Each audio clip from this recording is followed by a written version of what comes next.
係嘅，幾時先出現啊？你嘅目標顧客睇到先出現。例如我哋依家開始，我自己賣緊係環保油漆嘅。咁我諗啦，乜嘢人會中意用環保油漆啊？可能佢係皮膚敏感啦。咁可能有人喺網上面 search 一段短片，就話皮膚敏感應該有咩方法要做。咁你側邊呢個位置咧，你就見到播緊一段皮膚敏感嘅短片。而呢個嘅Google Banner 咧就會出現啦，佢就會話俾你聽，原來我哋有啲人話油漆咧係可以幫你皮膚敏感嘅。咁你記住啦，任何 Google 嘅廣告咧，一啲 banner 咧 display 係唔需要任何錢㗎，淨係 click 先要錢嘅啫。而 per click 幾錢咧？喺我哋嘅服務之下咧，你 per click 咧可能做到5毫子。咁你 visit 可能見到呢個 banner 嘅人好多，但係 click 落去嘅未必好多。咁但係咧，你記住 visit 唔需要錢 ，click 先要俾錢 ，per click 都只係5毫子嘅收費。對於中小企嚟講係一個好低嘅成本都可以做到嘅。咁你問喎，除咗呢種嘅形式，仲有啲咩情況可以做咧？亦都係啦，係一啲我哋叫喺 YouTube channel 嘅 search 嘅一啲嘅 promotion video 啦。你例如你喺YouTube 好多人會 search 嘅，好多人認為咧我哋香港啦好多唔同嘅品牌啦，例如好似好多人會香港會最多人用 Y 字頭嘅 search 嘢嘅一個嘅platform 啦。咁其實如果你睇翻香港嗰啲數據咧，其實香港人最多 search 嘅咧用嘅 platform 其實係 YouTube。咁你見到我哋可以做到嘅就係你喺 YouTube 度做一啲嘅廣告。當人哋 search 啲 keywords 咧同你嘅產品有關咧，就會出現你嘅 YouTube 嘅短片。咁絕對咧令到人哋可以好詳細咧知道你嘅產品嘅做法係點樣樣啦。而再落啦，我哋仲有啲咩形式咧更加可以做得更加細緻嘅？就我哋可以做到一啲我哋叫做廣告短片嘅概念。嗱，好多時有啲我哋叫推廣短片嘅啦，大家有冇去到一啲網上睇 YouTube 咧？好多時睇完 YouTube 之後，有啲叫 YouTube 嘅廣告噶嘛。咩意思啊？例如啱啱我講啦，我依家我都係想睇翻啲健康資訊嘅嘢，我睇一段短片。但係睇嗰段短片咧，好多時短片入面咧會有廣告嘅喎。咁我有啲真正嘅示範咧，可以俾你去望一望。YouTube 啦，我依家 search 咧我近呢排好流行嘅iPhone 啦。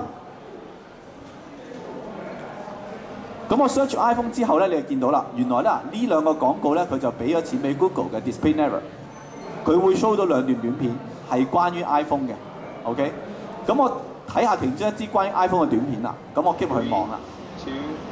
咁呢個就講緊一啲嘅實驗啦，點樣去破壞 iPhone 啊各方面嘅嘢啦。OK 啊，咁我哋嘅廣告可以喺咩地方會出現咧？我可以做到一樣嘢就係，當你睇短片之前，你一定要睇咗你關於你自己公司嘅廣告30秒，睇完嗰30秒嘅廣告咧，先至可以睇翻呢段短片。咁做到一個好實際嘅狀態咧，就係你嘅目標顧客佢好中意睇呢段片嘅，佢會睇到你嘅廣告，先至會睇完呢段 YouTube 片。咁絕對係可以幫到你喺成個推廣流程咧更加做目標。咁其次啦，你 display 嗰個廣告亦都係唔需要錢㗎，你可以無限次播放你自己嘅30秒廣告喺人哋嘅 YouTube 短片度。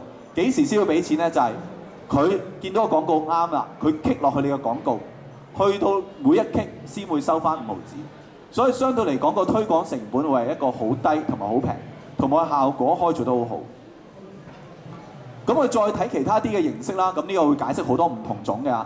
我哋會有 in video 喺度短片入面做廣告啦，喺個 YouTube 嘅 display 個位做廣告啦，喺個 YouTube 嘅大 banner 做廣告啦，會有啲 pop up 嘅形式啊，咁啊好多種。今日時間關係啦，咁我一陣間如果有興趣可以去翻個 proof， 我可以詳細同大家去分享。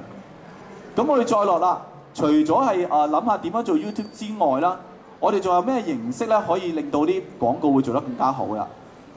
我哋好多時咧，我哋賣一啲網上嘅廣告，例如好多時香港啦，最多人去嘅網站啦、討論區 Discuss 啊，你會諗啦，我賣 Discuss 嘅廣告咁關Google 咩事啊？咁樣我咪俾錢去 Discuss， 咁咪可以落廣告啦。咁你見到呢啲咁嘅廣告喺呢啲位一定係好貴，同埋要好多錢。咁你問咁點樣知道係我俾錢 Google 去買廣告啦？咁我舉一啲實際啲嘅例子啦 ，real time 即時 show 到啦。我依家我去到 Discuss 我依家我諗緊我係賣緊一啲我哋叫做唔同類嘅產品啦。我 keep 翻我廣告類別嘅嘢。咁我呢個人咧，我有興趣咧睇翻關於啲廣告嘅嘢 ，OK？ 咁你見到啦，側邊咧已經有好多唔同嘅 banner 咧會顯示出嚟啦 ，OK？ 咁我再 keep 入去其中之一個嘅唔同嘅討論嘅一個嘅 topic 啦。咁我入到去啦，我見到啦有一個討論嘅 topic 出現咗咯喎。而呢個討論嘅 topic 咧就係關於咧係咩啊？鐵達時嘅廣告咁樣啦。咁你問啦，喂咁幾時會知道咩嘅唔同嘅廣告會出現呢？你會見到啦，呢啲位置咪有啲嘅banner 出現嘅。其實呢啲 banner 咧就係唔係直接咧喺 Disqus 咧會落廣告嘅，而係可以透過咧唔同嘅 Google 嘅 network 咧開落廣告。咁你問啦，嗰啲廣告幾時出現啊？就唔係任何時間都出現嘅，一定要係幾時出現啊？一定要係咧你 click 咗入去一啲嘅討論入面，而嗰個討論嘅字眼同你自己定義翻嘅字眼係一致或者相關，佢先會出現。咁呢個咁樣嘅工具咧，就會讓到你啲廣告咧係更加落到去你啲目標顧客度。而講緊嘅唔係淨係香港嘅網站，而係咩啊？全球嘅網站。點樣為之全球嘅網站啊？例如我今屆我定嘅目標顧客，我係講緊係香港人，但係我依家咧我係想去英國旅行，咁我咪會係點做啊？我咪喺網上 search 去英國旅行嘅一個嘅網站嚟睇下咯。咁我打 UK 啦，咁我就去睇翻 UK 嘅travel 嘅一個 blog。咁我入咗 UK 啦，我打翻一個 UK travel 嘅一個嘅旅行，咁我就亂揾啦嚇，睇下有冇啲咩關於 UK travel 嘅一啲嘅旅行啦。咁我揾到一個叫做 Alex 嘅或者一個 UK travel blog 咁樣啦。咁我 click 入去啦。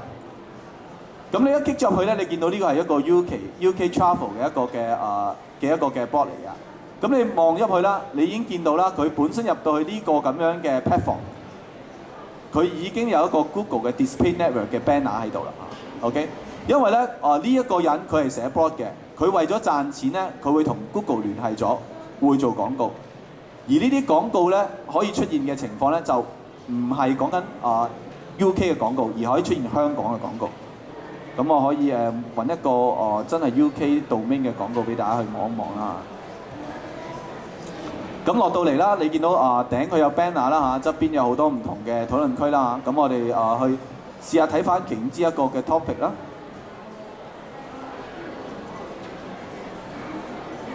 呢個 website 本身有啲問題。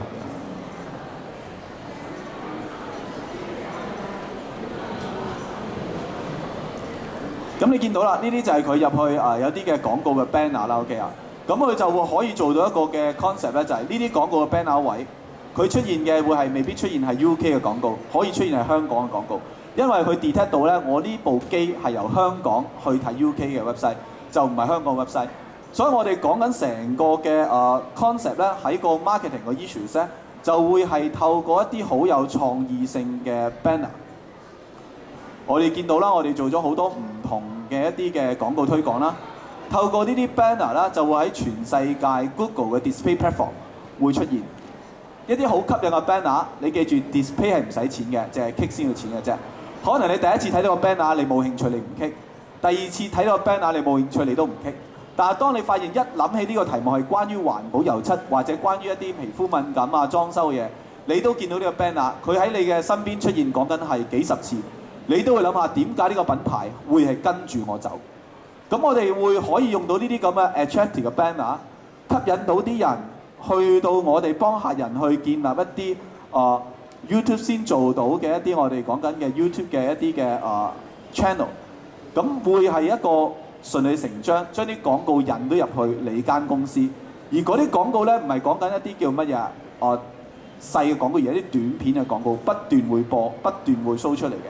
咁呢個咧就我哋講緊咧近呢幾年啦，我哋成日想同啲客人分享一啲最新推廣嘅方式，唔係用一般以前做緊 keyword 嘅 search 啊，一啲好平面嘅，又有啲互動性、一啲短片性嘅推廣，讓咧好有廣告咧可以透過一啲好有創意性嘅 banner 啦，令到人哋咧知道咧原來啦我會有啲咁樣嘅新嘅產品，我會有一啲咁樣嘅唔同推廣嘅事件，而呢啲 banner 喺邊度出現咧？就係你嘅目標顧客先睇到，其他人睇唔到。咁我哋近年咧仲有啲咩新嘅Google 嘅會做到嘅方法咧？我哋叫做一啲我哋叫 Google Remarketing 嘅嘢。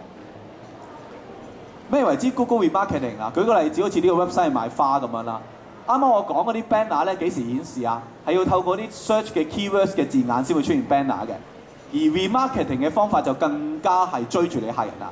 可能你嘅客人突然間有一次咧就睇過呢個網站，但係睇完呢個網站之後咧，佢就唔記得咗呢個網頁，或者唔知道自己睇咗啦，咁佢離開咗呢個網站。但係咧，我哋可以做到咧喺呢個網站加啲 Google Display Network 嘅一啲嘅 keywords 或者一啲我哋叫 cookies 落去，佢就會 lock 咗呢個客人㗎啦。而呢個客人咧，佢去之後可能呢個禮拜，佢去任何其他網站有 Google Display Network 嘅，都會俾我哋嘅廣告追住佢。咁其實佢會發現一樣嘢就係點解我去咁多唔同嘅網站睇晒所有嘅產品嘅網站都會見到你嘅公司嘅產品嘅，因為原來你已經俾我 lock 咗啦。咁呢個咧就係我哋喺Google 咧近呢幾年咧喺呢方面咧嘅發展啦，同大家分享最新嘅一啲推廣形式，唔係講緊以前嗰種 keyword 嘅 per click， 一個 click 收你幾蚊，一個 click 收你幾十蚊，click 完之後你都發現可能冇晒錢啦。但係所有嘅 Google Display Banner 或者所有嘅 YouTube Network 咧顯示係唔使錢嘅，你顯示幾多錢都唔使錢，你可以顯示已經加個電話 number 喺度啦，只係 click 先要錢。而我哋嘅 service 可以做到咧 per click 咧可能講緊5毫子已經做到。咁喺成個嘅管理策略，只係幾萬蚊同埋一個月1000零蚊嘅 package 啊！對於中小利嚟講咧，如果你要做咗同樣嘅效果，有10幾萬人不斷瀏覽你嘅業務咧，講緊可能你要付出嘅講緊係過10萬嘅一個嘅推廣嘅模式。呢個咧就第一樣嘢我同大家分享啦。第二樣層面我哋想同大家去介紹咧，就係我哋營商易一站式嘅管理系統嘅運作模式。以往咧好多時一啲網上嘅運作啦，已經係佔據咗一啲零售嘅業務啦。例如我要揾資料啦，我要買產品啦，好多時已經網上會做晒嘅。咁我想介紹一個新嘅做生意嘅 model， 就叫我哋叫 O2O 啊 ，online to offline。咁大家香港人最熟悉嘅 O2O 嘅 model 就係 Groupon 啦。你見到網上買一啲我哋叫做咩團購嘅 coupon。咁其實呢一個咁樣嘅模式咧，只係一個我哋講緊係咩？一個最 basic 嘅模式。而我哋發現咧，近呢幾年咧，如果你可以將網上嘅運作同埋網下嘅運作去 merge 埋一齊咧，係一個好大市場嚟嘅。咁講就易啦，做點樣可以去做咧？咁我哋本身咧，我係用翻一個我哋客人嘅例子啦嚇，睇翻佢點樣做網上同埋網下嗰個聯繫嘅管理。咁本身呢個客人啦，佢本身都有零售鋪嘅喺香港啦，會喺上環嗰邊啦。咁佢會用咗我哋營商易一站式管理系統，佢會有佢自己嘅零售鋪，亦都會有佢自己嘅網上店。而網上同埋零售嘅管理咧係一次過做嘅。嗱，以往好多時啲人用電腦系統點樣用啊？網上店買一個比較平啲嘅網上店嘅 package 啦，零售就會用一套冇聯繫嘅零售嘅 POS 系統啦，跟住去到會計啦，就會用一個安裝喺電腦嘅會計軟件啦。咁但係當去任何時間對數咧就會好複雜嘅，而呢個客人就唔係咁做啦。佢咧網上店咧就用咗我哋營商易啦網上店嘅系統啦，佢零售鋪亦都用咗我哋營商易咧嘅零售鋪系統，佢可以做一個整合嘅 integration。有啲咩整合嘅 integrations 啊？佢客人喺網上買嘢，買一啲環保油漆，跟住佢可以攞到一啲嘅積分，或者可以攞到一啲嘅優惠。佢啲優惠咧可以送俾朋友喺零售鋪換又得，喺網上鋪換都得。當你有網上鋪有零售嘅運作之後咧，最實際咧你有一個好大嘅會員嘅一個管理模式。因為你記住香港最大問題咧，做生意做中小企就係做零售就係咩啊？租金啊！加租依家講緊唔係話5% 10% 嘅加，係3成1倍咁加。但係當我哋用一個好有系統嘅管理咧，網上我哋收到一班會員，我可以用會員唔同嘅積分，我可以有定期嘅推廣俾佢，我可以有優惠俾佢。佢買嘢唔係因為我地點咁簡單，因為咧我有佢嘅 direct 嘅 contact， 我有定期嘅推廣。而呢個系統咧可以一個系統幫你管理咗，佢成為會員啦，可以喺網上購買產品啦。可以將佢購買產品嘅信息喺網上同人分享，亦都可以介紹俾朋友咧攞到更加多嘅積分。咁成個嘅運作咧可以更加細緻嘅。咁我實際有啲 demo 俾大家望一望啊，點樣做到呢樣嘢啦？嗱，舉個例子啦，呢個就係其中我哋客人咧用緊我哋網上鋪啦。咁我哋網上鋪同一般網上鋪有一啲唔同嘅地方咧，我哋可以做到一啲好細緻嘅會員嘅一啲嘅管理。每一個會員啦，佢只要登入咗之後。咁我依家就做一個登入嘅會員啦。咁登入好多形式登入嘅啊。如果你唔想註冊做會員嘅，你可以點做啊？可以用你 YouTube， 可以用你嘅 Facebook。sorry， 你用 Facebook 咧就已經可以咧做一個嘅會員登入。你直接啦可以用 Facebook 啦就已經可以註冊成為一個會員啦。